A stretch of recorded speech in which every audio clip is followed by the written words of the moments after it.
Meus irmãos, esse é o momento em que vamos ouvir a exposição da palavra de Deus, no texto que o Senhor preparou para nós nesta noite, com toda a expectativa de ouvir a sua voz na palavra. Vamos orar, o texto será Êxodo 5, mas nós vamos fazer mais uma oração, iremos orar, pedindo ao Senhor a iluminação para ouvirmos a exposição da santa palavra do nosso Deus. Oremos então. Senhor, nós te bendizemos por esse dia santo, separado, consagrado a Ti, dia de adoração pública do Teu povo, dia em que o Senhor renovou as Tuas misericórdias sobre nós, nos deu viver mais um dia, poder Te servir, ó Deus, de coração, atender à vocação do Senhor de estarmos aqui por graça, e nesse momento, ó Deus, queremos ouvir a Tua voz. Queremos ser iluminados pelo Teu Espírito, que a Tua palavra seja aplicada com poder aos nossos corações. O Senhor conhece, ó Pai, a necessidade desta igreja, também de cada irmão, de cada família, daqueles que têm, ó Deus, adentrado estas portas para ouvir a Tua palavra. Pedimos, vem o Teu reino aqui, exalta o Teu nome, usa esse momento e assim, ó Deus, santifica o Teu nome em nos santificar, em nos abençoar espiritualmente, em nos preparar também, ó Deus, para participarmos dos sacramentos. Usa, ó Deus, também como meio de graça, tanto a palavra, a pregação, como a ordenança que o Senhor nos deu, os sacramentos. Ó Deus, abençoa, ó Deus, que seja meios abençoados pelo Senhor nesta noite, para alimentar as nossas almas e fortalecer a nossa fé, ó Pai. Assim nos dá essas graças, é o que pedimos em nome de Jesus, agradecemos. Amém. Irmãos, vamos ler Êxodo, capítulo de número 5. Lerei, os irmãos acompanham a leitura do texto com atenção. Texto que iremos caminhar por ele nesta noite, todo ele, Êxodo, capítulo 5. A palavra do nosso Deus nos diz assim: Depois foram Moisés e Arão e disseram a Faraó: Assim diz o Senhor, Deus de Israel, deixa ir o meu povo para que me celebre uma festa no deserto. Respondeu Faraó: Quem é o Senhor para que ele ouça eu a voz e deixe ir a Israel? Não conheço o Senhor, nem tampouco deixarei ir a Israel. Eles prosseguiram: O Deus dos hebreus nos encontrou, deixa-nos ir, pois, caminho de 3 dias ao deserto, para que ofereçamos sacrifícios ao Senhor nosso Deus, e não venha Ele sobre nós com pestilência ou com espada. Então lhe disse o rei do Egito: Por que Moisés e Arão, por que interrompeis o povo no seu trabalho? Ide às vossas tarefas. Disse também Faraó: O povo da terra já é muito, e vós o distraís das suas tarefas. Naquele mesmo dia, pois, deu ordem Faraó aos superintendentes do povo e aos seus capatazes, dizendo: Daqui em diante não tornareis a dar palha ao povo, para fazer tijolos como antes. Eles mesmos que vão e ajuntem para si a palha. E exigireis deles a mesma conta de tijolos que antes faziam, nada diminuireis dela, estão ociosos, e por isso clamam: Vamos e sacrifiquemos ao nosso Deus. Agrave-se o serviço sobre esses homens, para que neles se apliquem, e não deem ouvidos às palavras mentirosas. Então saíram os superintendentes do povo e seus capatazes, e falaram ao povo: Assim diz Faraó, não vos darei palha, ide vós mesmos e ajuntai palha, onde a puderem achar, porque nada se diminuirá do vosso trabalho. Então o povo se espalhou por toda a terra do Egito a ajuntar restolho em lugar de palha. Os superintendentes os apertavam, dizendo: Acabai vossa obra, a tarefa do dia, como quando havia palha. E foram açoitados os capatazes dos filhos de Israel, que os superintendentes de Faraó tinham posto sobre eles, e os superintendentes lhe diziam: por que não acabastes nem ontem nem hoje a vossa tarefa, fazendo tijolos como antes? Então foram os capatazes dos filhos de Israel e clamaram a Faraó, dizendo: por que tratas assim a teus servos? Palha não se dá a teus servos. E nos dizem: fazei tijolos. Eis que teus servos são açoitados, porém o teu próprio povo é que tem a culpa. Mas ele respondeu: estais ociosos, estais ociosos. Por isso dizeis: vamos, sacrifiquemos ao Senhor, e depois agora e trabalhai, palha, porém, não se vos dará. Contudo, dareis a mesma quantidade de tijolos. Então os capatazes dos filhos de Israel se viram em aperto, porquanto se lhes dizia: nada diminuireis dos vossos tijolos, da vossa tarefa diária. Quando saíram da presença de Faraó, encontraram Moisés e Arão, que estavam à espera deles, e lhes disseram: olhe o Senhor para vós outros e vos julgue, porquanto nos fizeste odiosos aos olhos de Faraó e diante dos seus servos, dando-lhes a espada na mão para nos matar. Então Moisés, tornando-se ao Senhor, disse: ó Senhor, por que afligiste este povo? Por que me enviaste? Pois desde que me apresentei a Faraó para falar-lhe em teu nome, ele tem maltratado este povo, e tu de nenhuma sorte livraste o teu povo. Meus irmãos, nós estamos então diante desse texto da palavra do Senhor, que dá sequência àquilo que temos trabalhado aqui no livro de Êxodo. E então, nesse momento, nessa altura do livro do Êxodo, Moisés e Arão se apresentam diante de Faraó. E nós temos aqui, como já vimos no contexto, dois homens representando o Senhor, enviados do Senhor, dois homens enviados pelo Deus vivo, para enfrentar Faraó, o rei do Egito. Um homem considerado Deus pelos egípcios, era Faraó. E então nós vemos que esses homens vêm diante de Faraó, considerado Deus, rei do Egito, como arautos diante deles. E eles dizem aí no verso 1, assim diz o Senhor. Eles vêm com a palavra autoritativa da parte de Deus. Eles vêm aí no verso 1 e dizem a Faraó: assim diz o Senhor, Deus de Israel, deixai ir o meu povo, para que me celebre festa no deserto. Eles falam então, irmãos, com toda a autoridade, diante de um rei, diante de uma autoridade, como arautos de Deus. Uma linguagem, então, brusca da parte de Moisés e Arão, confrontadora. Foi assim que Moisés interpretou essa mensagem de Deus para Faraó, mensagem que o Senhor lhe deu, o Senhor lhe comissionou nos capítulos anteriores. E no capítulo 3, verso 18, o Senhor disse qual era a mensagem. O Senhor chamou Moisés, lhe deu sinais, como vimos, e lhe deu a palavra, a mensagem.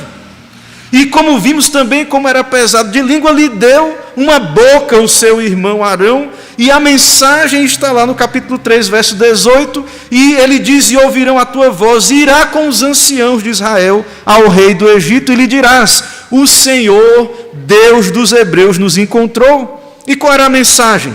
Agora, pois, deixa-nos ir, deixa o povo ir, sacrificar, prestar culto a Deus, ao Senhor, no deserto. Deus disse para Moisés e Arão: eu sei que o rei do Egito não vos deixará ir, se não for obrigado, mas vá e fale, pregue, ele não vai deixar. Eles não vão ouvir, ele não vai ouvir. Veja, irmãos, a vocação. É um homem vocacionado. Ele tem a vocação de Deus, ele tem os dons de Deus, ele tem a autoridade, ele vai na autoridade de assim diz o Senhor. Mas o Senhor diz: eles não vão deixar ir. Ele não vai deixar, mas Deus havia dito para Moisés: vai se cumprir a minha palavra. Você, Moisés, você vai voltar e vai prestar culto aqui nesse monte, no deserto. Você vai ver que eu sou Deus. E aqui, irmãos, nós temos então um confronto entre a palavra de Deus e a palavra do homem. A palavra de um homem que se considera Deus, mas é homem. Então nós temos esse confronto, e então é isso que nós vemos aí no nosso texto. A palavra de Deus, irmãos, vai ter que ser repetida várias vezes, como sabemos, vai virar pragas do Egito mais à frente. Mas no nosso próprio texto, a resposta de Faraó no verso 2 é de ignorância. E, de fato, irmãos, Faraó não sabe de nada do Senhor. De fato, irmãos, Faraó é um rei pagão, é um rei egípcio, e, de fato, ele não conhece quem é Yahvé, Javé, o eu sou revelado a Moisés. Ele não sabe de nada. E, de fato, irmãos, há um sentido em que Deus se revelou a Abraão, Isaque e Jacó, mas com esse nome, o Senhor, ele se revelou a Moisés, como vemos no nosso contexto. Então, se o povo nem lembrava mais de José, o povo do Egito, se já morreu aquele faraó antigo e o povo não sabia mais nem quem foi aquele grande homem José, governador do Egito, quanto mais o Senhor. De fato, Faraó não conhece o Senhor, mas, de fato, há um sentido em que só há um Deus, um só Senhor, o Senhor envia os seus servos, mas há uma resposta de Faraó imediata aí no verso 2, que é: quem é o Senhor? Será que é ignorância? Sim, há uma ignorância, mas talvez também uma petulância. Quem é o Senhor? Quem é o Deus dos hebreus? Para que me diga que deixe ir o povo prestar culto no deserto. Ele diz aí: não conheço o Senhor. Não conheço o Senhor, esse Deus. E quem é esse Deus dos hebreus? Para me dizer, para liberar o povo de Israel, para que cultue. Então há ignorância. E por consequência, irmãos, desdém, desprezo, não obediência à palavra de Deus. E aí a palavra de Deus, ela teve que ser repetida no verso 3 com mais detalhe. É o que você vai ver aí no verso 3. Eles prosseguiram: Moisés e Arão, o Deus dos hebreus nos encontrou. Deixa-nos ir, pois, caminho de 3 dias ao deserto, para que ofereçamos sacrifícios ao Senhor nosso Deus, e não venha Ele sobre nós com pestilência ou com espada. Irmãos, então Moisés dá com mais detalhe a mensagem de Deus. Deus chamou o povo para cultuar, eles tinham que ir para o deserto. E haveria culto ao Senhor, sacrifício, derramamento de sangue, o culto estabelecido por Deus, que seria ali no deserto. E ele ainda diz mais: para que não venha sobre nós pestilência. O povo de Deus é o povo do pacto. Deus chama o seu povo à aliança, à adoração, a bênçãos da obediência e maldições da desobediência. E Moisés diz a Faraó: para que não venha sobre nós com pestilência ou com espada, talvez até também tentando convencer Faraó: se você não liberar, deixar o povo ir, Deus irá punir com peste, com pestilência. E para que serve para tu, ó Faraó, um povo morto ou ferido de peste? Deixa o povo ir. Caminho de 3 dias, prestar culto a Deus, ou pelo contrário, haverá peste, pestilência, maldições da desobediência, maldições pactuais. Então não há uma mensagem, irmãos, pacífica para Faraó, porque é confrontadora essa mensagem. E lembre-se que Moisés aqui é um tipo de Cristo, ele porta a palavra de Deus, como um tipo de Cristo, profeta de Deus, mensageiro de Deus. Esta é uma mensagem que desafia a idolatria do Egito, que desafia os ídolos. Faraó, que se acha um Deus no Egito. E o Senhor mesmo havia dito: Ele não vai deixar ir. Eu irei endurecer o coração dele. Ele não vai permitir.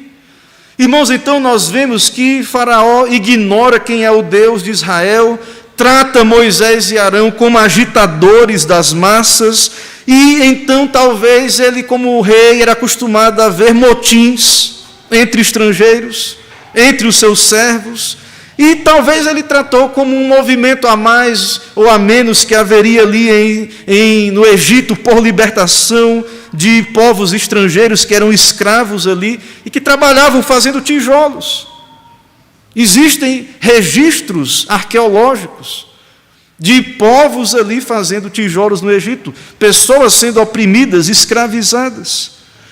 Então, quem é o Senhor para que diga que liberte o povo? Mas outra pergunta, irmãos, que podemos fazer diante desse texto: mas Deus não quer tirar o povo da escravidão e levar para a terra prometida? E por que vem essa conversa de não deixa o povo ir para prestar culto? Como se fosse assim, não, ele vai, depois ele vai voltar. Deus não queria liberar esse povo, libertar, salvá-lo, redimi-lo. No capítulo 3, no verso 7, o texto diz que o Senhor conhece, ele viu a aflição do seu povo que está no Egito, e ouviu o seu clamor, conhecia o sofrimento e desceu para livrá-lo. E o texto é muito claro, irmãos, o plano de Deus era tirar o povo do Egito. Tirar o povo para uma terra que mana leite e mel, o lugar do cananeu, do eteu, do amorreu, do ferezeu, do eveu e do jebuseu. Deus ouviu o clamor, haviam promessas pactuais ali para Abraão, o Senhor ouviu, ele conhece. Faraó não conhece nada de Deus, mas estamos aqui diante do Deus que conhece o seu povo, que viu a aflição do seu povo. E então, quando Deus chama Moisés, ele disse que estaria com ele para tirar o povo do Egito. Ele diz: eu serei contigo, e o sinal de que serei contigo e que te enviei é que você vai tirar o povo. Mas aí por que essa ideia só de tirar o povo e levar para o deserto para cultuar? Irmãos, nós observamos nessa sessão toda do livro do Êxodo, Deus tratando com o faraó. Ele é um tipo do ímpio, do não convertido, e também de Satanás, que é inimigo do povo de Deus e que escraviza o povo de Deus. E então, o que vemos aqui é a palavra de Deus sendo enviada a Faraó, e Deus está pedindo uma coisa simples. E esse pedido simples de Deus foi dado para revelar o coração desse povo incrédulo, a sua recusa. Claro que o propósito de Deus, nós sabemos, era tirar o povo da terra do Egito, mas Deus vem e diz: deixa o meu povo ir para cultuar, prestar festa, e nem isso o faraó quis deixar. Nós vemos, irmãos, que é assim que os ímpios, os rebeldes, os incrédulos, é assim que eles recebem a palavra de Deus. Eles não se submetem à palavra de Deus, à lei de Deus, há uma inimizade contra Deus em seus corações. Então, nós vemos aqui, embora ali sejam ímpios, Deus tratando com o faraó, ele é um ser humano. Ele não é um pedaço de pau e pedra. Ele entende as coisas, ele tem capacidade intelectual de ouvir, de responder. Embora seja ímpio, embora seu coração seja endurecido, o modo, isso manifesta, irmãos, a graça, o modo que Deus trata com o pecador. Deus poderia vir com poder e já destruir tudo e tirar o seu povo facilmente dali. Deus tem um plano de redenção, Deus tem os seus caminhos que nós não entendemos. Moisés não entende por que o Senhor me enviou. Depois de tanto tempo, no deserto ali, longe do meu povo, o Senhor me envia, mas as coisas só parecem piorar. Faraó rejeita a palavra de Deus, oprime mais ainda o povo. E então tudo parece confuso, irmãos, aqui no nosso capítulo, aqui na nossa sessão. Deus está libertando o seu povo, mas há um processo que para nós é muito estranho. E nós vemos aí que Deus está libertando o seu povo para que adore a Deus, preste culto a Deus. Nós, como no Novo Testamento é dito, somos raça eleita, sacerdócio real, nação santa. Deus tem um povo, o Senhor está libertando um povo, mas Satanás rejeita. Satanás se endurece, o mundo odeia a pregação. O mundo se levanta contra Deus e contra o seu evangelho, há uma disputa entre a palavra de Deus e a palavra do homem, a palavra de Satanás. E aí nós vemos a questão aí no livro do Êxodo, quem vai prevalecer? A palavra de Deus ou a palavra de Faraó? E essa, irmãos, não tem sido a história de Deus no decorrer dos séculos, das eras. Deus tem buscado um povo, Deus envia a sua palavra, Deus envia a pregação do evangelho. Nós vemos isso no livro de Atos. E onde a palavra chegava havia alvoroço, resistência, pessoas rebeldes, pessoas que não submetiam a palavra, não se submeteram à palavra de Deus e que até mesmo perseguiram a igreja de Deus, não desejando, então, Satanás não deseja ver esses escravos livres, libertos, adorando ao Senhor. Então, o Senhor tem uma contenda com o império das trevas, com o reino de Satanás. Deus tem um povo cativo, é verdade, mas que Ele então liberta pela sua graça, Ele intervém na história com salvação, com libertação, com redenção, e Ele de fato cumprirá esse plano de redenção que nós sabemos de fato na cruz do Calvário. Cristo venceu Satanás, a morte, o pecado e o mundo. Mas no nosso texto, então, a ideia aí que queremos transmitir para os irmãos é que Deus está tratando com Faraó. Mesmo então, percebendo aí que Deus poderia simplesmente tirar o povo com todo o poder e sinais de modo abrupto, diretamente, Deus está tratando com Faraó. Ele respondeu, como vimos aí, quem é o Senhor que eu lhe ouço ou deixe ir a Israel? Então, essa é a reação de Faraó à palavra autoritativa, reação igual a dos incrédulos. Então, irmãos, nós sabemos que Moisés é tipo de Cristo, e nós hoje, quando pregamos a palavra de Deus, e ao pregar a palavra de Deus com fidelidade, a mensagem da graça, de libertação, de perdão, de que Deus liberta um povo e não é por obras, é por graça, é por meio do que Cristo fez na cruz do Calvário, saiba que Satanás irá se levantar. Quando o Espírito Santo começa a tratar no coração de pecadores, fazendo-os ver que são pecadores perdidos, que precisam de Cristo, que não têm obra alguma para que se apresentem diante de Deus, Satanás, irmãos, vem com objeções no coração dos pecadores. Satanás tenta fazer os homens tapar os ouvidos, oprimindo, como vemos aqui também, como Faraó, que isso é ociosidade. A culpa é desses pastores aí, Moisés e Arão, que estão falando mentiras e vocês estão ociosos, e aí Faraó mandou mais trabalho, vocês estão desocupados. É por isso que vocês estão pensando nisso. É assim, irmãos, que o diabo age. É assim que Satanás age. Ele vai, está vendo, estava tudo bom, a culpa é dessa pregação, é esse evangelho aí que está perturbando as coisas. Não é, irmãos, a escravidão estava ali. É mentira de Faraó que a culpa é de Moisés e Arão. É mentira de Faraó. É o que vemos aí no nosso texto. Então, Faraó, ele representa o incrédulo, o homem ímpio, ele representa então a ação de Satanás, que se levanta contra o assim diz o Senhor. A palavra de Deus está sendo pregada. Ide por todo o mundo e pregar o evangelho a toda criatura, aquele que crê e for batizado será salvo. Também é dito na grande comissão que devemos ensinar todas as coisas que nos têm sido ordenadas, todas as coisas, toda a Bíblia, toda a história da redenção, toda a Escritura, todas as doutrinas, a redenção, as consequências da redenção, por exemplo, a doutrina da liberdade cristã. E hoje, irmãos, essa doutrina, essa pregação tem causado grande reação.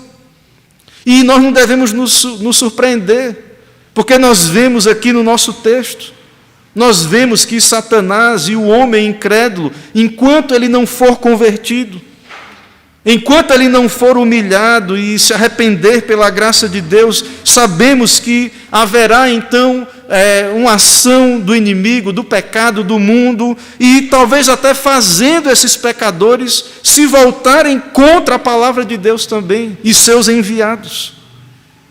Os homens que Deus levanta aqui no caso do nosso texto, Moisés e Arão. Então, nós vamos ver aqui no final que o argumento final vai ser a culpa é de Moisés e Arão. Estamos sofrendo aqui, estava tudo bem. Deus, depois de 40 anos, irmãos, Moisés no deserto, esperando o tempo, claro, adequado.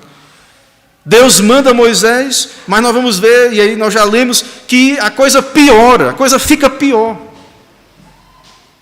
Faraó diz aos seus superintendentes que passam para os capatazes, que alguns eram judeus, não dê palha para o povo.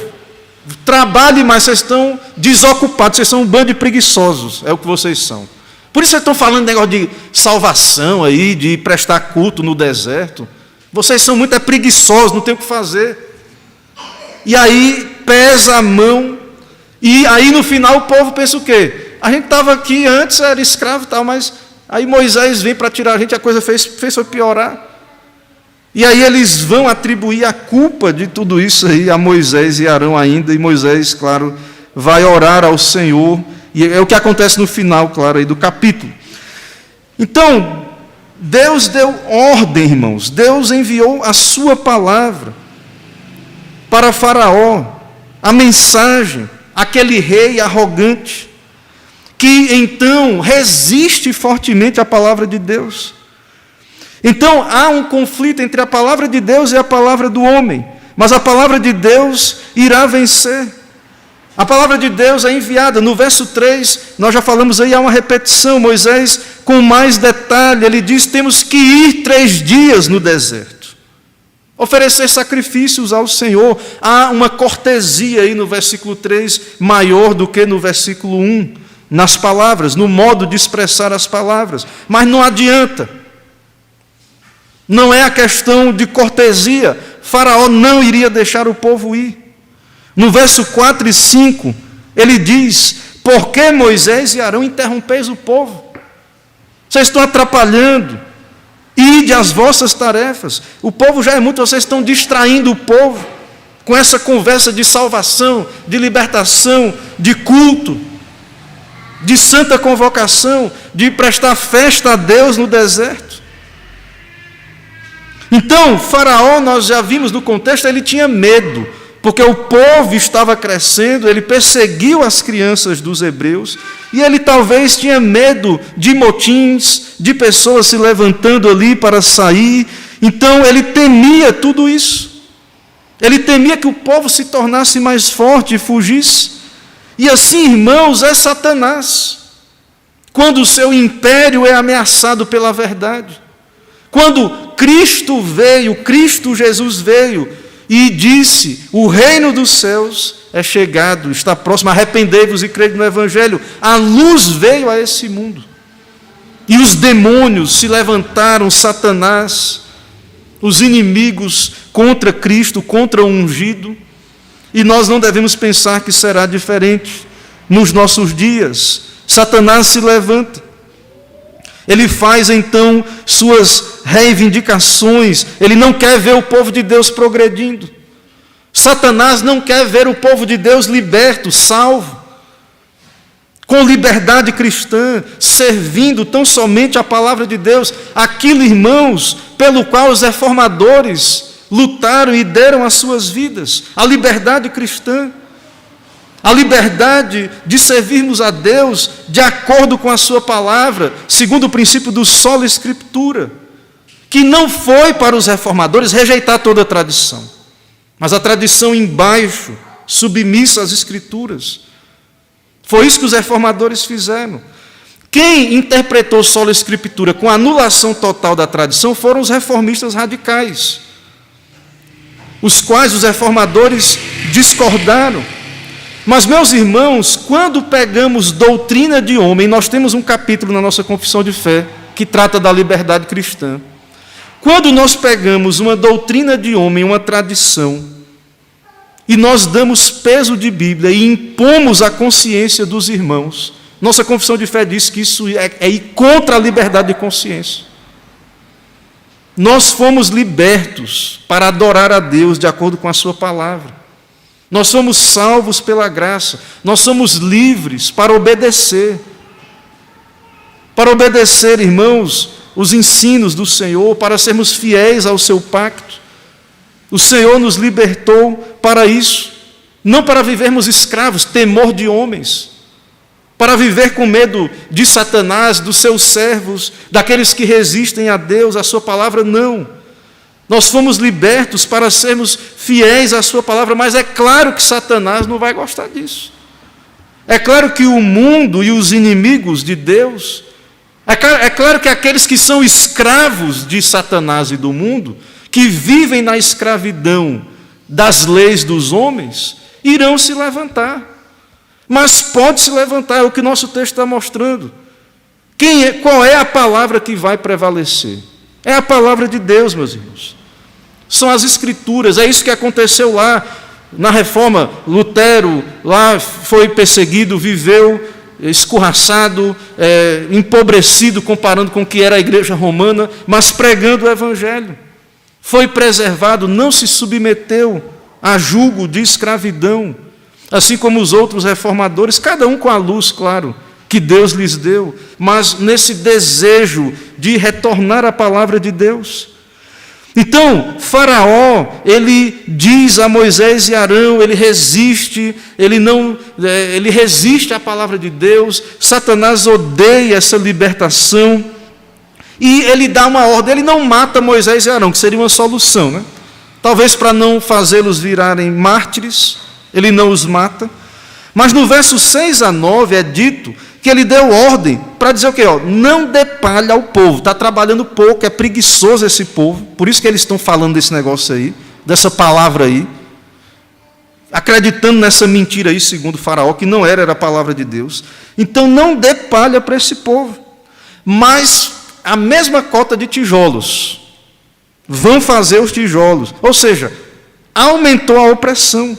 Agrave-se o serviço a esses homens, para que neles se apliquem. Ele não é para ter tempo nem de ouvir essa mensagem, não. Bota coisa para esse povo fazer. Arranja aí. Satanás, irmãos, é mestre nisso. Com seus entretenimentos ou outras situações mundanas, opressões, os tiranos dessa terra, os impérios desse mundo. Então, eles não querem que o povo ouça a palavra de Deus, medite na sua palavra, tenha tempo para Deus. Então, nós vemos aí, muitas vezes, essa idolatria do trabalho, essa idolatria, então, das riquezas, e as pessoas, então, estão aí secularizadas. Elas, então, não têm realmente tempo para meditar na palavra de Deus. Tem tempo porque Deus deu, mas é como se não tivessem, porque o mundo, então, a escravidão deste mundo e de Satanás está sobre eles. É o que Satanás faz. Aumenta a opressão, aumenta o trabalho. Não dê palha, manda mais. E a gente às vezes pensa assim, né, vai se converter o povo. Às vezes sim, pela graça, quando é povo de Deus. Mas muitas vezes Satanás, ele mantém um povo cativo, escravizado, usando desses recursos, como vemos aqui em nosso texto. No versículo 15, os capatazes dos filhos de Israel clamaram: por que estás tratando assim os teus servos? Meus irmãos, na verdade, Faraó está tentando fazer Moisés e Arão odiosos aos olhos do povo. É culpa de Moisés e Arão. Estava tudo certo aí, estava tudo maravilhoso. Vocês eram escravos, mas estava lá oprimido, ficou pior, mais oprimido agora. Então, eles vão a Moisés e Arão, e eles dizem a Moisés e Arão no verso 21, olhe o Senhor para vós outros e vos julgue, porquanto nos fizeste odiosos aos olhos de Faraó diante dos seus servos, dando-lhes a espada na mão para nos matar.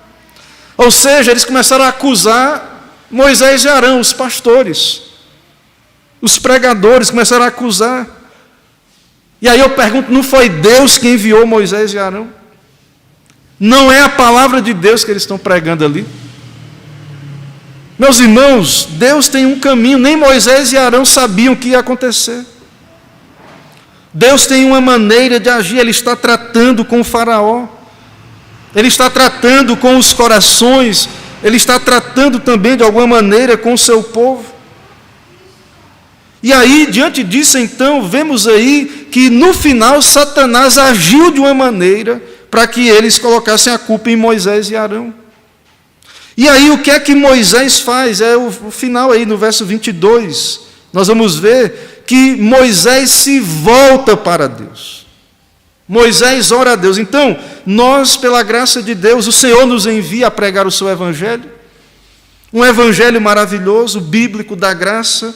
Mas não devemos ignorar, irmãos, que há uma ação maligna, que haverá resistência, que haverá oposição, talvez até seremos rejeitados, e os homens dirão: ó, está vendo, as coisas estão piores, é culpa dessa pregação, desses ministros. É esse tipo de pregador aí, ó, está piorando a nossa vida aqui. E aí veja que o que é que Moisés e Arão, Moisés especialmente faz, ele se volta para Deus. Deus permite essas coisas. Deus permite muitas vezes não termos um sucesso, ou aparentemente um fracasso ali, para que Moisés ore a Deus. E no verso 22, então, nós vemos a oração de Moisés. Moisés disse: ó Senhor, por que afligiste este povo? Por que me enviaste? Estava lá no deserto, criando ovelha, estava bom demais lá também. Casou, teve filhos lá no deserto, tinha o seu sogro lá, Jetro. O Senhor apareceu para Moisés na sarça, se revelou a ele. Ele nem queria ir, ele disse: envia quem has de enviar. Envia outro. E Moisés agora vai e as coisas pioram. Faraó não quer, Deus já sabia, claro. Faraó não quer deixar o povo ir. O próprio povo está mais aflito ainda. E o próprio povo clama a Moisés. Ele diz: Moisés, o Senhor te julgue. Ou seja, a culpa é tua de tudo isso. Moisés diz: porque desde que me apresentei a Faraó para falar-lhe em teu nome, ele tem maltratado esse povo, está piorando. As coisas estão piorando, e tu de nenhuma sorte livraste o teu povo. Para que o Senhor está me enviando? Moisés ora a Deus. Se o Senhor não livrou esse povo, e veja, irmãos, que há um fracasso aqui aos olhos humanos. Moisés vai, mas nada feito. Moisés questiona o seu envio. Ele está ali, o povo só está sofrendo cada vez mais, e não há libertação, e tudo está piorando. Então, é um ministério, então, aqui, né, que não está funcionando, não está cumprindo aparentemente. Pelo contrário, né, está cumprindo o propósito de Deus, mas nesse momento está aí tendo essa situação de não sucesso. Mas, irmãos, esse é o caminho de Deus para a salvação do seu povo. Eles não entendiam, nem Moisés entendia o que estava acontecendo. Mas é isso, irmãos, que devemos perceber quando o evangelho está sendo pregado com fidelidade ao que estamos argumentando. Satanás, os seus servos, se levantam contra o Senhor. Então o problema não é o evangelho da graça e os meios e os caminhos de Deus. O problema, sabe o que é? É que nós queremos respostas fáceis. Nós não queremos a verdadeira liberdade. Ser livre envolve responsabilidade, envolve riscos à liberdade. É melhor escravo, é mais fácil ser escravo. A gente fala da escravidão, que é uma coisa triste, né? Miserável a escravidão. Mas é muito mais difícil ser livre, assumir responsabilidades, riscos.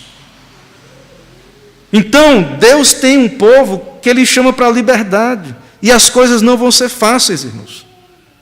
Os pastores muitas vezes são deixados em confusão para que orem ao Senhor, porque não é a nossa capacidade, não somos nós que libertamos as pessoas, não somos nós, irmãos, pastores, que sustentam a igreja ou protegem a igreja é do Senhor, é Ele que sustenta, Ele que guarda a igreja, protege de Satanás, dos inimigos. Nós oramos, pedimos a Deus, mas não temos capacidade.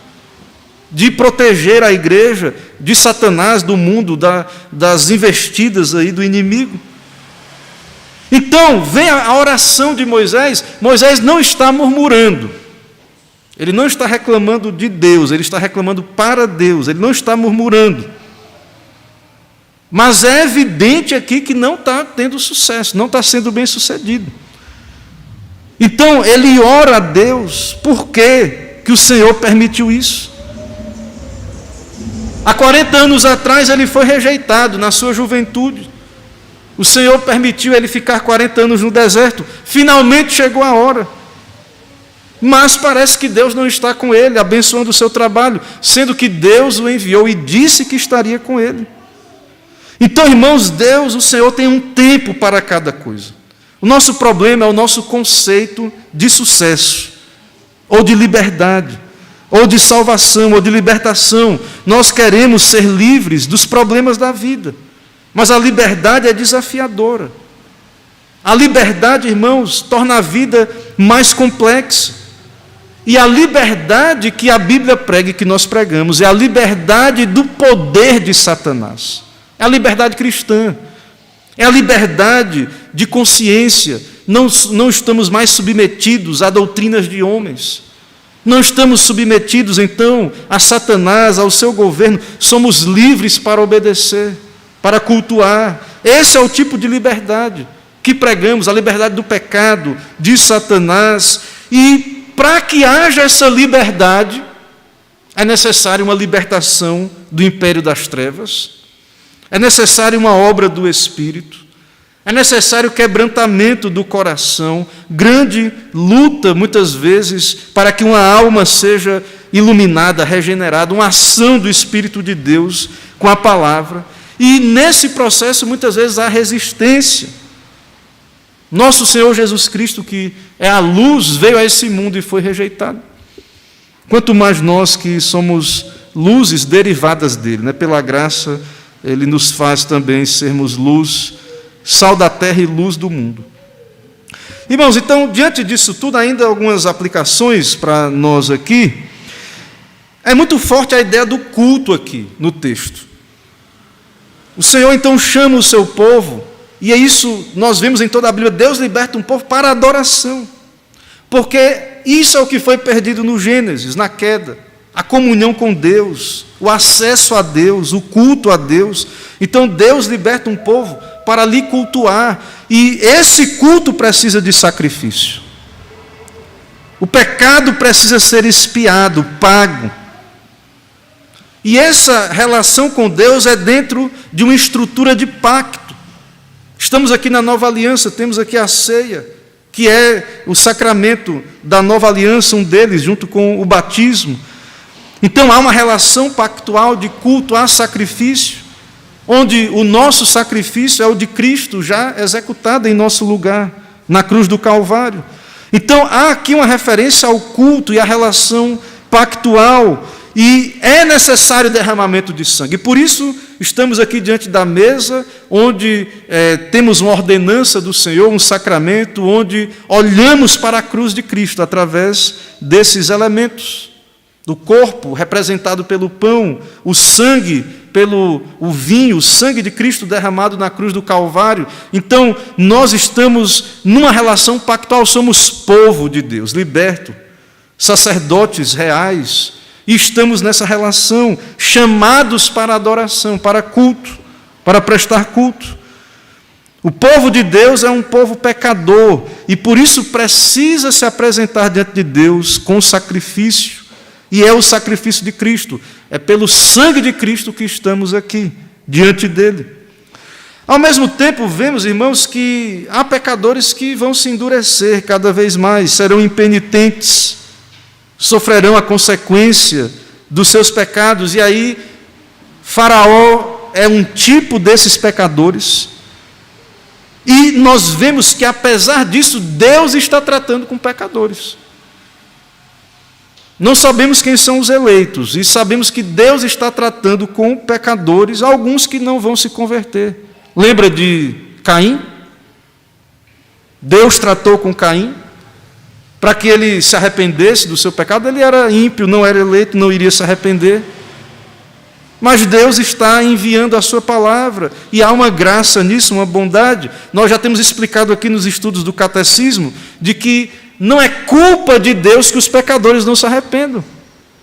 Deus nos criou capazes de atender a sua voz originalmente.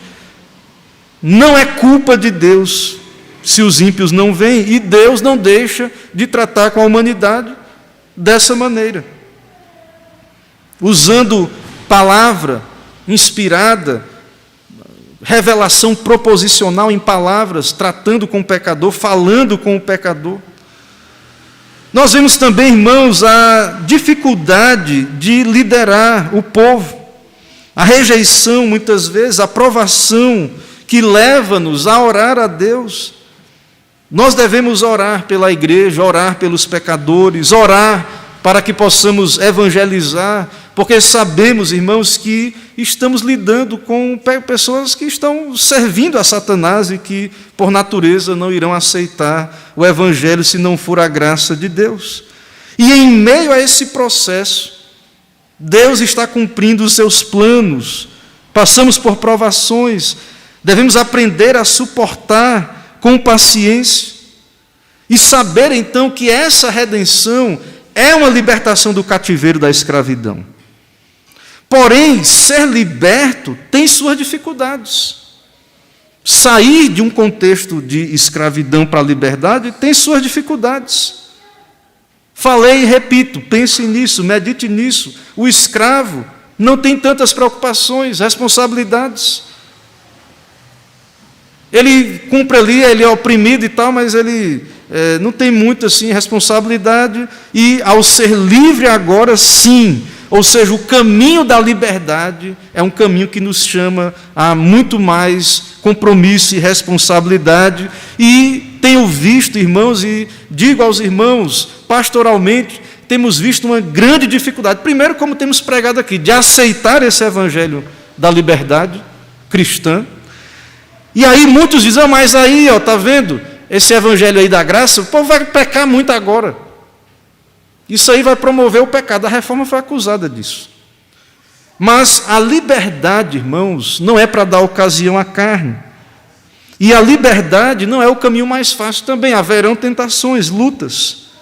Ser livre por meio de Cristo e viver a liberdade cristã não é um caminho simples. Você vai ter luta todo dia. Você terá tentações todos os dias.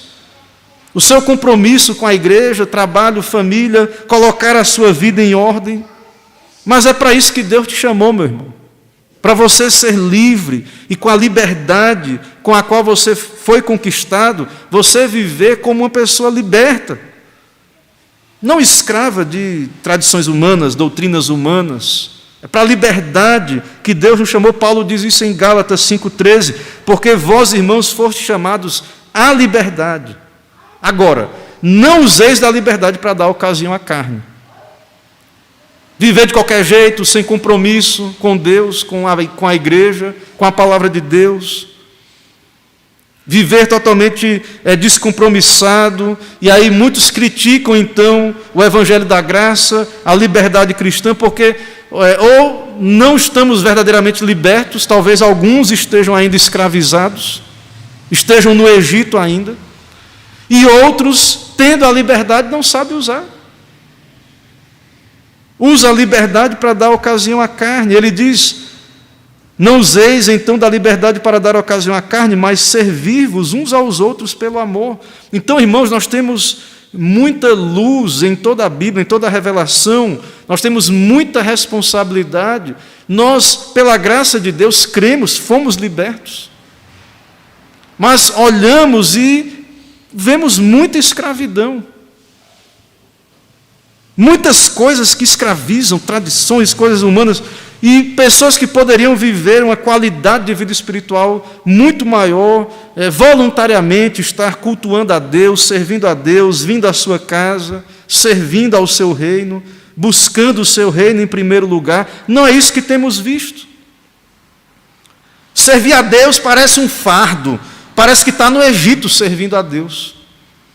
Enquanto o Senhor Jesus Cristo, o seu chamado, e Ele nos chama nessa noite, Ele disse: vinde a mim todos os que estáis cansados e sobrecarregados, e eu vos aliviarei. Mas tem gente dizendo com as suas ações e palavras que servir a Cristo é pior do que o Egito para alguns. É muita dor, é muita dificuldade, pastor, e aí é muitas desculpas. Servir a tirania do mundo serve direitinho, caladinho, nem reclama. Deus, Cristo vem, Deus nos dá o seu Filho, Cristo vem a essa terra, santo, viver e morrer por nós, nos chama à liberdade e vemos um povo escravizado, vivendo como escravo. Não sabe usar a liberdade cristã e parece que não entendeu esse chamado de Cristo. Vinde a mim os que estáis cansados e sobrecarregados. Será que já experimentamos? O quebrantamento, está cansado, sobrecarregado, vê que nós não podemos nos salvar a nós mesmos, mas Jesus diz: vinde a mim. Se você está cansado e sobrecarregado, vá a Cristo. Veja que doce chamado: vinde a mim, tomai sobre vós o meu jugo e aprendei de mim. E ele diz: porque eu sou manso e humilde de coração, e achareis descanso para a vossa alma. Aí veja que ele diz: porque o meu jugo é suave, e o meu fardo é leve. Tem gente dizendo que o fardo de Cristo é pesado. As leis de Cristo, os seus mandamentos, amar a Deus, amar o próximo, os 10 mandamentos, o dia do Senhor, adorá-lo no seu santo dia, não nos preocupar com as coisas da semana, nos dedicar ao seu reino, buscar o seu reino em primeiro lugar, amar a congregação e congregar, embora não seja santa convocação no meio da semana, mas há o princípio do congregar, lá em Hebreus, e muita gente então acha que isso é um fardo muito grande. Que liberdade é essa, irmãos? Agora, as tiranias estão aí, Satanás está aí com os impérios, o império das trevas e o império desse mundo aí, vindo sobre a igreja a cada dia, e vemos então essa prisão, as pessoas presas em sistemas que não são edificados sobre a palavra de Deus, e lutando até contra a mensagem da libertação, da salvação, resistindo, odiando, perseguindo, se endurecendo contra a pregação do Santo Evangelho. Irmãos, nós precisamos despertar. Nós, como igreja, precisamos compreender o Evangelho verdadeiramente, o simples Evangelho de salvação, de libertação, e aplicar isso à nossa vida e viver essa liberdade, porque o mundo está vindo para escravizar. Ele, na verdade, já há uma escravidão espiritual, mas as coisas vão piorar muito. E só o Evangelho verdadeiro, outro Evangelho misturado, outro Evangelho não vai resistir à tirania do mundo. Só Cristo pode nos libertar e salvar. Só o verdadeiro Evangelho pode nos dar a verdadeira libertação. Viva, meu irmão, como livre. E como livre, obedeça. Submeta de bom grado. Tome o jugo de Cristo, porque é suave. O seu fardo é leve. Não queira o jugo de Satanás ou do mundo, porque aí sim você vai ver o que é um jugo pesado, que não é o que Deus tem para nós, irmãos, porque Cristo está nos chamando. Ele diz: eu sou manso e humilde de coração, acharei descanso para a vossa alma. Por que não atender? Por que não ir? Por que não nos libertar desses fardos? Do pecado, dessas tradições, de doutrinas de homens, de palavra de homens? Por que não, irmãos, nos libertar? Já basta o que está aí fora vindo contra nós. Que o Senhor nos ajude, irmãos, a compreendermos o Evangelho. Ele está aqui. No Antigo Testamento, o povo entendeu. Eu trabalhei aqui na igreja, estava trabalhando lá em Camaçari, a festa das primícias. O princípio ali das primícias e do dízimo associado é que o povo entendeu que ele era escravo, ele não tinha nada, e Deus deu a terra era de Deus, Deus deu a terra para eles. E aí eles tiravam as primícias e o 10% ali, com gratidão, porque eram livres, não é tomar lá da cá. Deus primeiro libertou o povo. Eles já eram livres, tudo é de Deus, eles eram mordomos, como livres que eram, com alegria, com gratidão, eles serviam a Deus. Se apresentavam nas festas do calendário judaico deles lá, as santas convocações do Antigo Testamento, e era essa atitude, eles entendiam. E hoje, a gente está na época da graça, da igreja no Novo Testamento, e parece que não há compreensão. Não tem tomar lá da cá, Deus não precisa de você aqui, nem de nada seu. Deus lhe salvou, Deus lhe chamou, você pela graça foi a Ele, e a sua vida é dele, tudo que você tem é dele, o seu tempo é dele, seus recursos, sua vida é dele. E você precisa então se dedicar a esse reino, que é dele, não é meu, nem é seu, nem de ninguém específico, que é de Deus, e nós somos parte, é lavoura de Deus. É edifício de Deus, a obra é de Deus, não é nossa. Mas nós, irmãos, como servos, devemos participar dessa obra com alegria, com liberdade. Foi para isso que Cristo veio, Deus será glorificado dessa maneira. Que o Senhor nos ajude, que o Senhor aplique a sua palavra aos nossos corações. Irmãos, vamos nesse momento abrir a Santa Palavra na carta de Paulo aos Coríntios, no capítulo de número 11, a instrução quanto à celebração da ceia do Senhor. Eu vou convidar os presbíteros presentes que, se estiverem em condições, de vir à frente para nos ajudar a distribuir os elementos. Presbítero Isvanildo, presbítero Marcos. Eu não sei como é que está o presbítero Marcos aí, a perna dele. Mas vou convidar os irmãos, se puderem, ou então algum diácono. Irmãos, vamos ler a instrução da mesa. 1 Coríntios capítulo 11, diz assim a palavra de Deus, a partir do verso 17. Nisto, porém, que vos prescrevo, não vos louvo, porquanto vos ajuntais, não para melhor, e sim para pior. Porque antes de tudo estou informado a haver divisões entre vós, quando vos reunis na igreja, e eu, em parte, o creio. Porque até mesmo importa que haja partidos entre vós, para que também os aprovados se tornem conhecidos em vosso meio. Quando, pois, vos reunis no mesmo lugar, não é a ceia do Senhor que comeis, porque ao comerdes, cada um toma antecipadamente a sua própria ceia, e há quem tenha fome, ao passo que há também quem se embriague. Não tendes, porventura, casas onde comer e beber, ou menosprezais a igreja de Deus, e envergonhais os que nada têm? Que vos direi, louvar-vos-ei, nisto certamente não vos louvo. Porque eu recebi do Senhor que também vos entreguei, que o Senhor Jesus, na noite em que foi traído, tomou o pão, e tendo dado graças, o partiu, e disse: isto é o meu corpo, que é dado por vós, fazei isto em memória de mim. Por semelhante modo, depois de haver ceado, tomou também o cálice, dizendo: este cálice é a nova aliança no meu sangue. Fazei isto todas as vezes que beberdes em memória de mim. Porque todas as vezes que comerdes este pão e beberdes o cálice, anunciais a morte do Senhor, até que Ele venha. Irmãos, nós estamos aqui para a glória de Deus, atendendo à convocação dEle, e em obediência à ordenança lida aqui, nós vamos participar desse rito estabelecido por Cristo, a mesa do Senhor. E, irmãos, essa mesa, ela é do Senhor, ela não é da Igreja Presbiteriana do Brasil. Você que é membro de uma igreja evangélica, fiel às Escrituras, está em plena comunhão, pode e deve participar.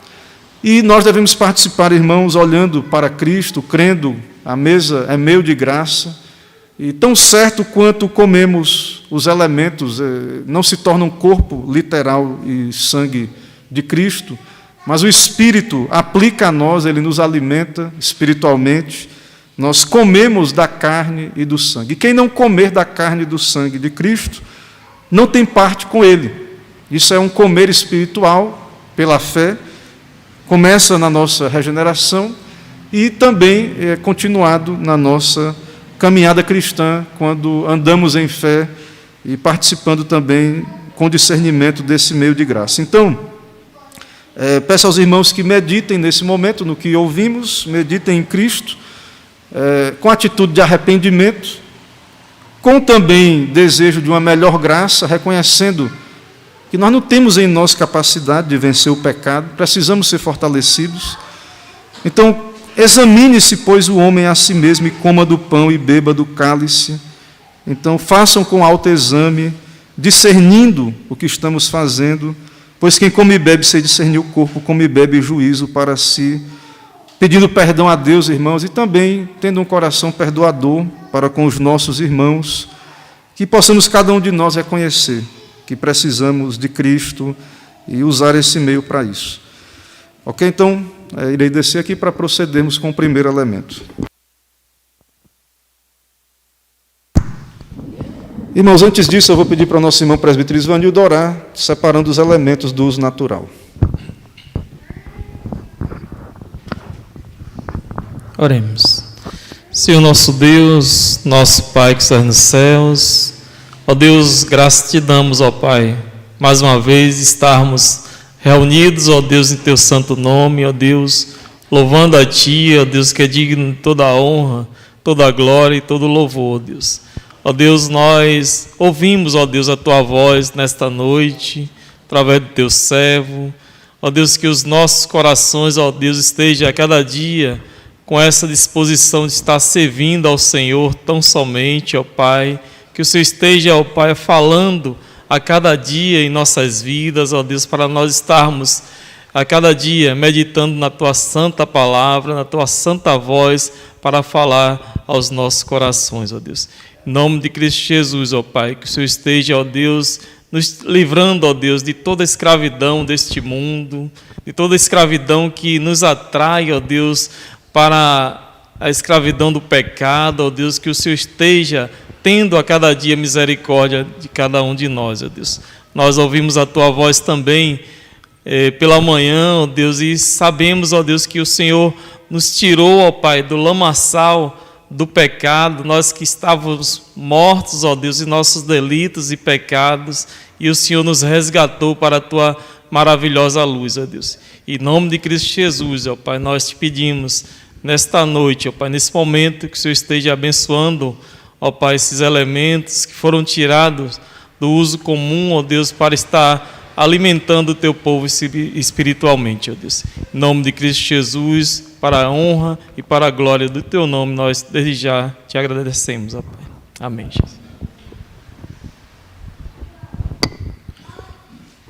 Meus irmãos, nós vamos participar do primeiro elemento, o pão, representando o corpo do nosso Senhor, que foi dado por nós. O Senhor Jesus Cristo, na noite em que foi traído, tomou o pão, partiu e o deu aos discípulos, dizendo: isto é o meu corpo que é dado por vós, fazei isto em memória de mim. Vamos então, irmãos, participar do elemento pão.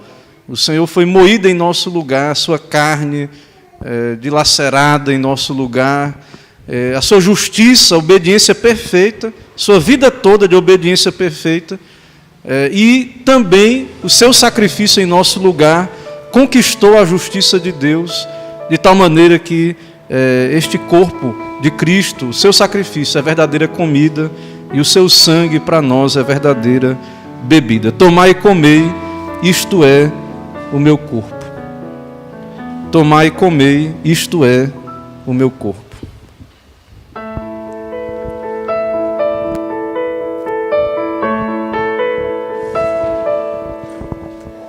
Rei dos reis, consagro tudo o que sou, de gratos louvores transborda o meu coração.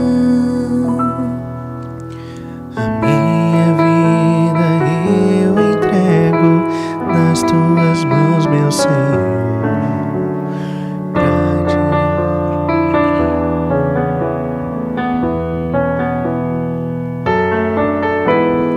Eu te louvarei conforme a tua justiça e cantarei louvores, pois tu és altíssimo.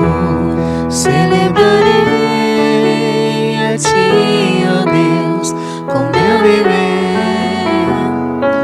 Cantarei e contarei as tuas obras, pois por tuas mãos foram criados terra terra, céu e mar e todo ser que neles há.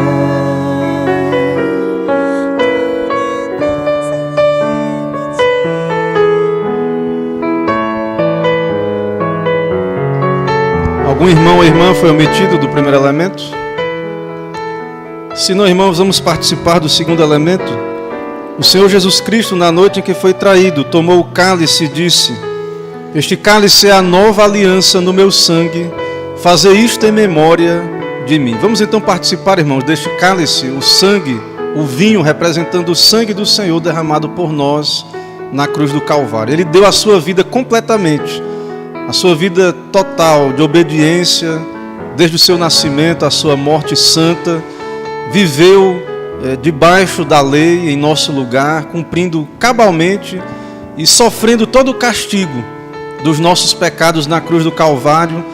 Ele sofreu o nosso inferno eterno. Aquilo que você iria passar a eternidade toda no inferno para pagar e nunca pagaria, porque são pecados contra um Deus eterno e santo. Ele suportou na cruz do Calvário, ele derramou a sua vida, ele sofreu o inferno ali no nosso lugar. Tomai e bebei, isto é o meu sangue. Tomai e bebei, isto é o meu sangue. Tomai e bebei, isto é o meu sangue.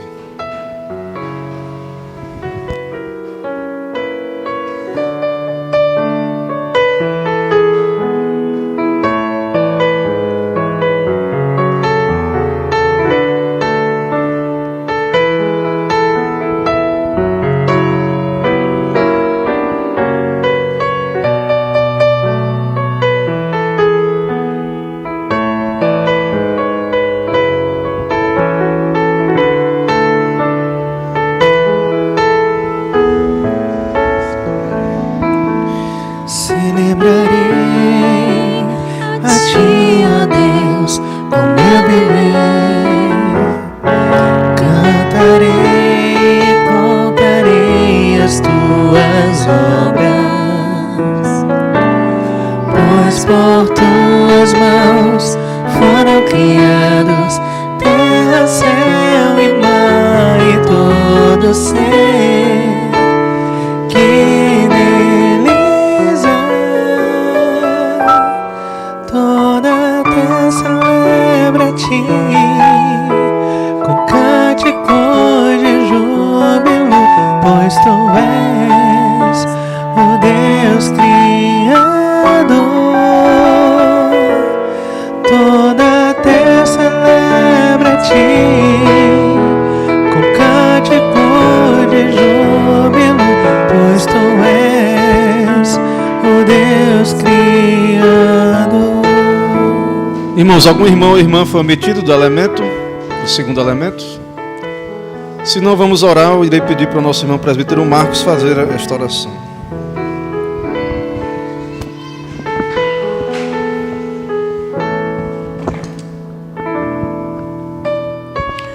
Bendito Deus, Pai nosso, graças te damos, Senhor, por este momento gracioso que o Senhor fortalece a tua igreja, através, Senhor, das representações do corpo do Senhor.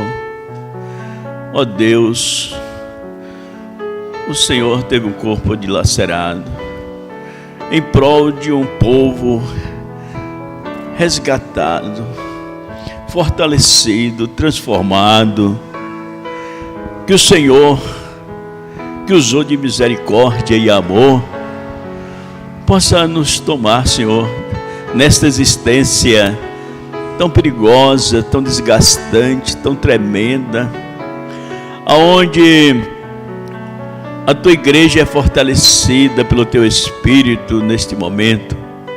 Guarda-nos, pois, ó Deus, para a tua glória.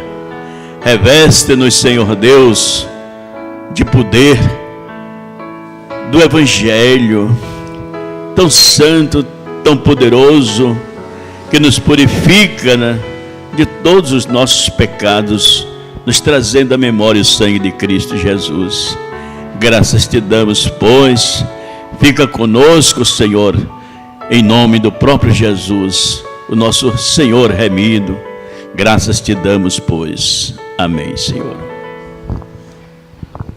Irmãos, vamos cantar mais um hino ou cântico e depois farei a oração final, impetrarei a bênção apostólica e entoaremos o tríplice amém.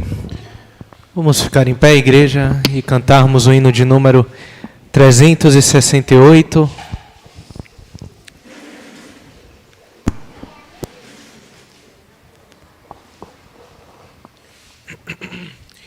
Hino 368, Despedida.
Senhor nosso Deus e Pai, nós te agradecemos por esse momento de adoração, por esse dia, pela vida do teu povo, ó Deus, aqui neste lugar que serve a ti. Abençoa, Deus, fortalece, usa cada um nas suas famílias, na igreja, na sociedade, e nos dá uma semana de paz, ó Deus, de atividades. Nos dá nessa semana te adorar, te glorificar, como começamos hoje aqui. E durante todos os dias, ó Deus, que possamos ter o compromisso particular de buscar a Cristo no individual. Também nossas famílias, ó Deus, que possam estar aos teus pés, adorando. E também nos preparando, ó Pai, para que, caso Jesus não volte essa semana, que possamos estar aqui pela tua bondade, ó Deus, para te adorar no próximo dia do Senhor. Amém. Preparados, buscando a tua graça. E nos guarda, ó Deus, de Satanás, desse mundo mau, das tiranias desse mundo. Amém. Sustenta, ó Deus, o teu povo, materialmente, espiritualmente. Especialmente, ó Deus, na questão espiritual, nós pedimos, sustenta a tua igreja, ó Pai. Também pedimos a obra do teu Espírito, ó Deus, com a tua palavra, libertando pecadores aqui em Alagoinhas, onde o teu evangelho está sendo pregado. Ó Deus, traz vidas das trevas para a tua maravilhosa luz. Amém. Usa essa igreja, usa o testemunho de cada irmão, a evangelização. a pregação pública do Teu Evangelho a partir deste púlpito. Ó Deus, continua abençoando, ó Pai, nosso presbitério, cada igreja, cada congregação, cada pastor. Ó Deus, sustenta com a Tua graça e que o Teu reino avance, ó Deus, aqui nesta região, onde há, sim, grandes dificuldades, onde Satanás resiste fortemente à pregação do verdadeiro Evangelho, ó Pai. Assim pedimos ao Senhor, liberta o Teu povo de todo o cativeiro, engano, dá ao Teu povo também viver a responsabilidade de ser livre. Dá sabedoria ao Teu povo, ó Pai, para viver como livre, com alegria, com serviço, com dedicação, com obediência, e que, de fato, ó Deus, não tratemos como fardo o Teu reino, a Tua causa, mas que possamos entender que o Teu jugo é suave e que devamos assim proceder, ó Pai. Assim abençoa, protege e guarda. Também oramos ali pela situação do Rio Grande do Sul, ó Deus. Tome em Tuas mãos, ó Deus, tantas famílias ali sofrendo nesse momento. Só a Tua misericórdia, ó Pai, contempla ali, usa todos os meios do Senhor para trazer conforto espiritual e também, ó Deus, condições materiais para que haja uma reconstrução da vida ali, de tantas vidas, ó Deus. Abençoa a Tua igreja ali e dá-nos condições também, como igreja do Senhor, em todo o Brasil, contribuir, ó Deus, para o bem ali daqueles irmãos. E toma em Tuas mãos, ó Deus, nosso país. Oramos pelas nossas autoridades, que o Senhor Jesus, que é Rei do universo, que tem o cetro do universo nas mãos, possa reger esse país, possa, ó Deus, dar vitória aos Teus eleitos, preservando, sustentando, e não permita, ó Deus, que venha tentação maior do que podemos suportar, ó Pai. Pedimos, preserva-nos, sustenta-nos, e seja glorificado o Teu nome nessa provisão, e nos dá gratidão, nos dá reconhecer que o Senhor é quem nos guarda, o Senhor é quem nos preserva, o Senhor é quem nos sustenta, ó Deus, dos males. O Senhor é quem realmente protege todo o Teu povo, ó Deus. Assim, vem o Teu reino e sustenta a pregação do Teu Evangelho, os missionários, pregadores em todo o mundo. Também oramos pelos enfermos, dá-lhes sustento Teu, graça, recursos. Pai de irmã Jayala, cuida dele ali na sua recuperação. Presbítero Romeu e todos que estão passando aflições na saúde.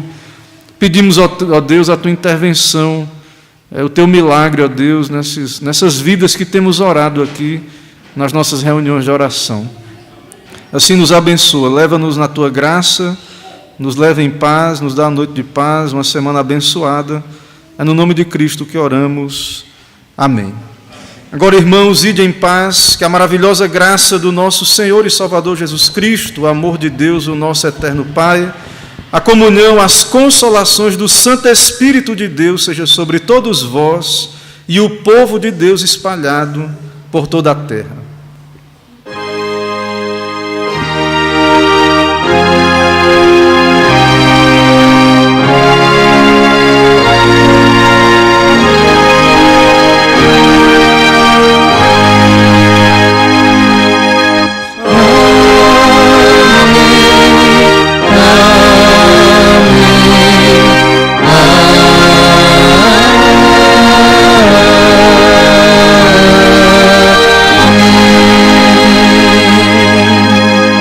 Poder sentar, irmãos. Nós saudamos todos os irmãos, amigos, visitantes que estiveram conosco nessa noite, acompanhando também nossa transmissão online. Que Deus abençoe cada um, né, nos dê uma semana de paz. Todos são bem-vindos, né, a retornar sempre a esta casa. E só agradecendo pela nossa ida, eu estive em Camaçari pela manhã, pastor Antônio esteve aqui com os irmãos. Será o próximo pastor do campo, né, como os irmãos sabem. E para quem não sabe, né, também, e louvamos a Deus, né, desde que entendi que nosso tempo iria ser concluído aqui, foi o nome, né, que estivemos pensando, e Deus conduziu todas as coisas, e também, né, na condução também dos pastores do presbitério, e essas mudanças. Irmãos, peço que orem pelo presbitério, pela igreja de Camaçari, que está nesse processo, né, que Deus abençoe. Com certeza vai ter questões que irão para o sínodo e etc. Eu peço que os irmãos estejam orando sobre as tratativas E por essa mudança, né, também nossa e todos que estamos nesse processo. Pastor Antônio, se não me engano, tinha 10 anos ali em Camaçari. Pastor Paulo tinha 13 anos em Dias Dávila. Ele não foi designado para lá. Quem está designado para lá é o pastor Ademir. Né, eu passei aqui, eu estou no meu 4º ano, é menos, mas é um tempo. E temos também outro pastor que foi redesignado, é o pastor que estava 6 anos lá na ilha, em Jiribatuba, o pastor Emerson, que está indo para Camaçari. Então, Deus tem um plano, tudo tem um começo, né? Um fim também. E aí eu peço que os irmãos estejam orando, porque não é fácil, claro, para cada ministro, e também para que as igrejas possam cumprir o seu papel, o seu dever, que o reino continue crescendo, avançando nas nossas igrejas, nosso presbitério continue caminhando bem, como tem sido até aqui. Então, eu peço isso para os irmãos. Só um aviso extra aqui, que até não está aqui, que eu creio que o pastor Antônio passou para os irmãos. Eu coloquei o cartaz do Congresso Unificado no grupo da igreja. Se você não viu, peço que preste bem atenção lá no cartaz. O pastor da igreja lá de Vitória da Conquista será o preletor. Irmãos, a gente sabe que não tem nada barato nesse período que a gente está vivendo. É um momento, se eu não me engano, são 3 dias com comida, num lugar muito bom, que tem opção de lazer, piscina, beliches, lugar muito bom para confraternizar, né? Uma oportunidade boa para os irmãos, o presbitério estar reunido, onde terá palestras muito boas ali, palestras bíblicas, e os trabalhos também das sociedades, do congresso. Então, eu sei que há um custo, né? Eu acho que o pastor Antônio deve ter passado para os irmãos, se não me engano é R$180, mas há um tempo também.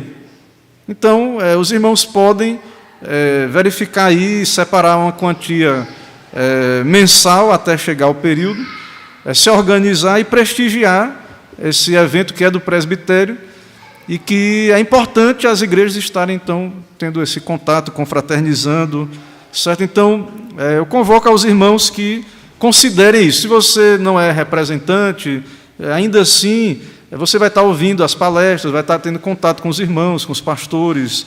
Então, eu peço que cada um se programe para que possamos ter uma representação aqui da igreja e que até transcenda aí essa questão dos representantes da sociedade, certo? Então, esse é o meu incentivo.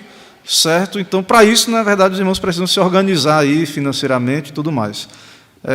Também tem a parte de transporte que a gente precisa ver, né? Será em Cruz das Almas.